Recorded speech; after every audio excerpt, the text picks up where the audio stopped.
ఇండియాలోనే అతి తక్కువ ధరలకి రత్నాలనందించే ఏకైక సంస్థ 6JVR.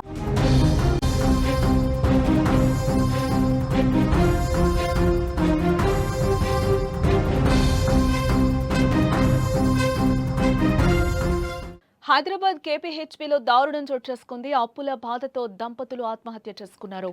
భర్త మృతి, ప్రాణాపాయ స్థితిలో భార్య ఉన్నట్లుగా తెలుస్తోంది. 4 రోజుల నుంచి చనిపోయేందుకు వీరు ప్రయత్నం చేస్తున్నారు. ఇద్దరు ఒకరికొకరు కత్తితో ఘాట్లు పెట్టుకున్నారు. మొదట భర్త రామకృష్ణ గొంతు కోసింది భార్య, అనంతరం తాను గొంతు కోసుకుంది రమ్యకృష్ణ. వ్యాపారంలో నష్టాలు పెరిగి అప్పులు, కష్ట సమయాల్లో అండగా నిలబడాల్సిన బంధువుల ఒత్తిళ్ల, సూటిపోటి మాటలు వేధించాయి. ఏం చేయలేని నిస్సహాయ స్థితి, తిరిగి సమాధానం చెప్పలేని పరిస్థితి. 17 ఏళ్లుగా తోడు నీడగా ఉన్న వారికి తీర్చలేని కష్టాలు, తట్టుకోలేని బాధలు చుట్టుముట్టాయి. తడబడుతున్న జీవితంలో నిలబడి సాధించలేమని అనుకున్నారు. పాపం చావునే గమ్యంగా ఎంచుకున్నారు. 4 రోజులుగా చావు కోసం ప్రయత్నిస్తూనే ఉన్నారు. ఇద్దరు ఒకరికొకరు కత్తితో ఘాట్లు పెట్టుకుంటూ ఈ లోకాన్ని విడిచి వెళ్ళిపోవడానికి ప్రయత్నించగా భర్త మృతి చెందాడు. భార్య ప్రాణాపాయ స్థితిలో ఉంది.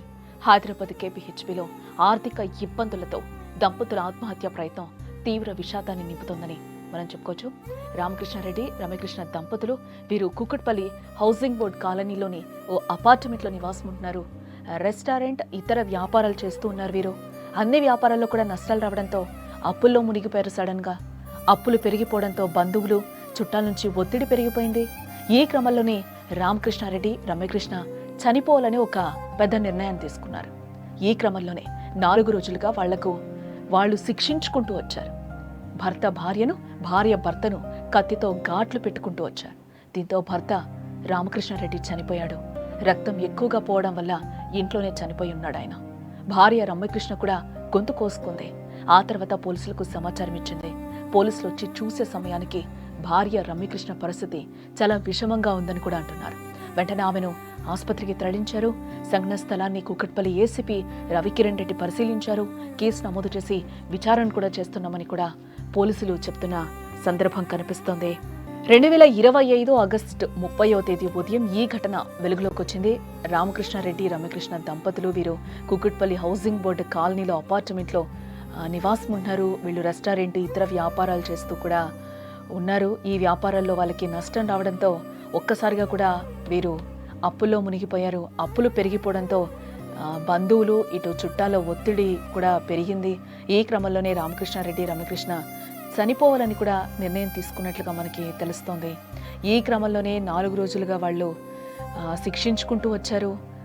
భర్త భార్యను, భార్య భర్తను కత్తితో ఘాట్లు పెట్టుకుంటూ రావడం జరిగింది.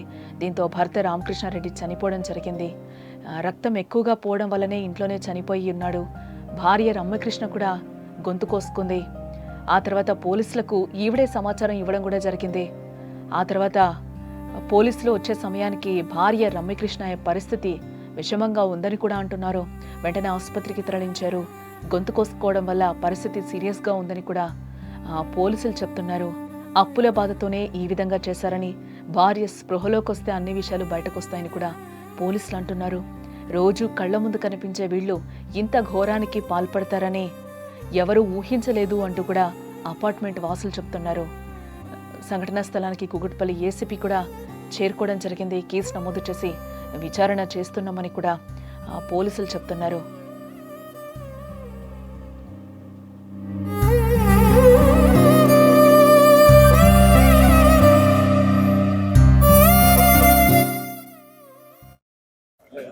ఈరోజు ఉదయం మాకు 100 డైల్ నుంచి ఒక కాల్ వచ్చిందండి.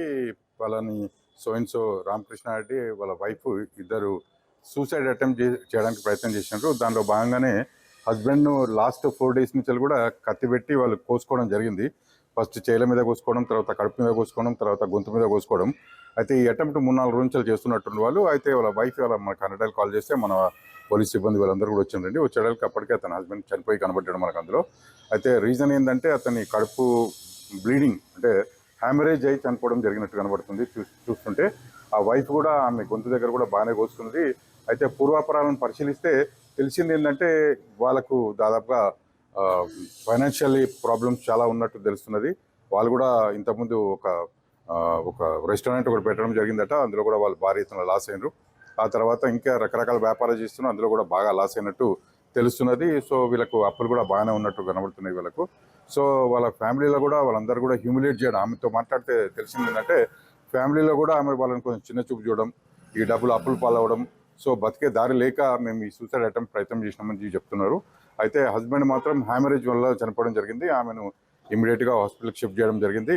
ఆమె ట్రీట్మెంట్ కంప్లీట్ అయిన తర్వాత ఫర్దర్ ఇన్వెస్టిగేషన్ కంప్లీట్ చేస్తామండి. అంటే భర్తను భార్య గాయపరిచిందా లేదా? ఇద్దరు కలిసి గాయపరుచుకున్నారండి. వాళ్ళిద్దరు కూడా వాళ్ళు చెప్పే వర్షన్ ఏంటంటే భార్య అని భర్త వీళ్ళిద్దరు సూసైడ్ అటెంప్ట్ చేద్దామనే ప్రయత్నంలో ఇద్దరు కత్తి పెట్టి కోసుకోవడం జరిగింది.